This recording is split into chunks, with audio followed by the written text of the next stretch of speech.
Shalom Bapak Ibu Saudara-saudari yang terkasih di dalam Tuhan. Apa kabar saudara?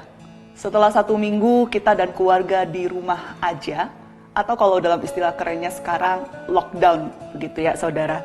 Apakah masih tetap bersemangat atau sudah mulai kelelahan?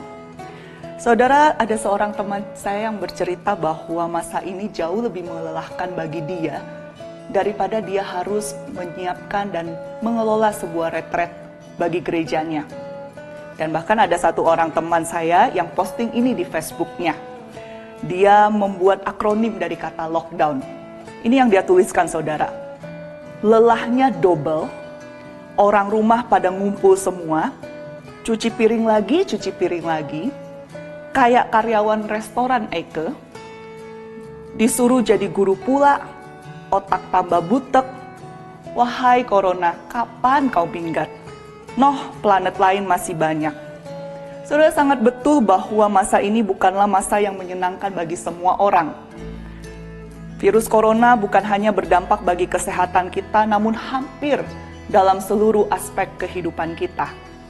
Kehidupan ekonomi terdampak parah, bahkan ada yang bercerita bahwa omsetnya turun sampai 90%.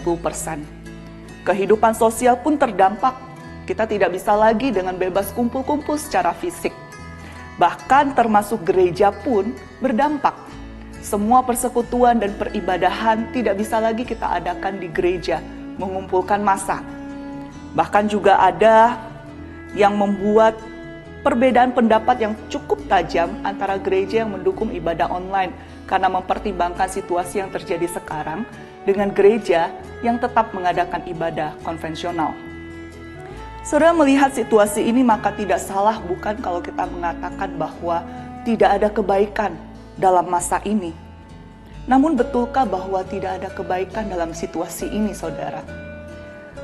Bapak Ibu Saudara-saudari, terlepas dari semua aspek negatif, dampak negatif yang terjadi karena kondisi ini, kalau kita mau merenungkan baik-baik, sesungguhnya ada masih banyak kebaikan yang terjadi bagi kita dalam situasi ini. Contoh saudara, bagi alam kita, masa ini justru menjadi masa yang baik. Kenapa? Karena dengan berkurangnya aktivitas keluar rumah, di luar rumah, berkurangnya pekerjaan yang dilakukan, maka situasi polusi itu semakin berkurang. Yang kedua, saat ini kita punya banyak waktu bersama dengan keluarga kita di rumah. Punya banyak kesempatan untuk melakukan hal-hal yang selama ini tidak bisa kita lakukan dengan alasan sibuk. Yang ketiga, orang tua menjadi lebih kreatif karena harus memikirkan kegiatan bagi anak-anak mereka. Saudara bisa menambahkan begitu banyak daftar kebaikan-kebaikan yang sesungguhnya kita alami dalam masa sekarang ini. Saudara, Mazmur 103 ayat yang pertama sampai yang kedua berkata demikian. Pujilah Tuhan hai jiwaku, pujilah namanya yang kudus hai segenap batinku. Pujilah Tuhan hai jiwaku dan janganlah lupakan segala kebaikannya. Saudara, waktu ini menjadi waktu yang sangat baik bagi kita untuk kembali mengingat akan kebaikan-kebaikan yang sudah dan sedang Tuhan kerjakan bagi kita. Kemarin malam dalam perenungan saya tiba-tiba tersentak ketika teringat akan sebuah peristiwa yang Tuhan justru izinkan terjadi dalam situasi ini. Dan ingatan ini akhirnya membuat saya tersadar bahwa kekhawatiran yang selama ini saya pikirkan, saya asumsikan itu adalah hal yang sia-sia. Tuhan bisa mengerjakan apa yang di luar pikiran dan pertimbangan kita. Oleh sebab itu Bapak Ibu Saudara, hari ini ambillah waktu untuk merenungkan dan mengingat kembali kebaikan-kebaikan Tuhan.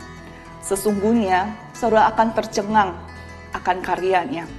Saudara bisa melakukannya secara pribadi, namun jauh lebih baik jika ini menjadi kegiatan sehari-hari dalam keluarga saudara. Duduk bersama, mendaftar kebaikan-kebaikan Tuhan, pelajaran-pelajaran yang didapat hari itu, dan menaikkan doa syukur.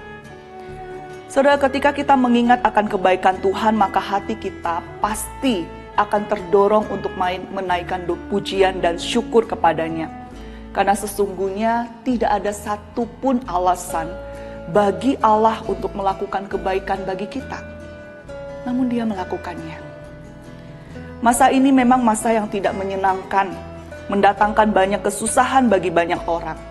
Namun sesungguhnya ada banyak kebaikan yang Tuhan sedang kerjakan bagi kita sekarang ini. Masa ini akan menjadi sejarah yang kita kenang di waktu yang akan datang jika wabah ini sudah berlalu. Bahkan akan menjadi kenangan yang indah bagi anak-anak kita ketika mereka besar nanti. Kenangan akan satu masa di mana orang tua mereka benar-benar hadir bagi mereka.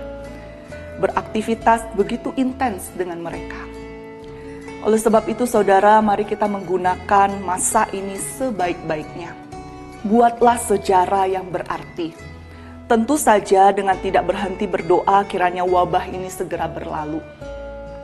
Saudara, saya mendorong dalam doa pribadi kita juga.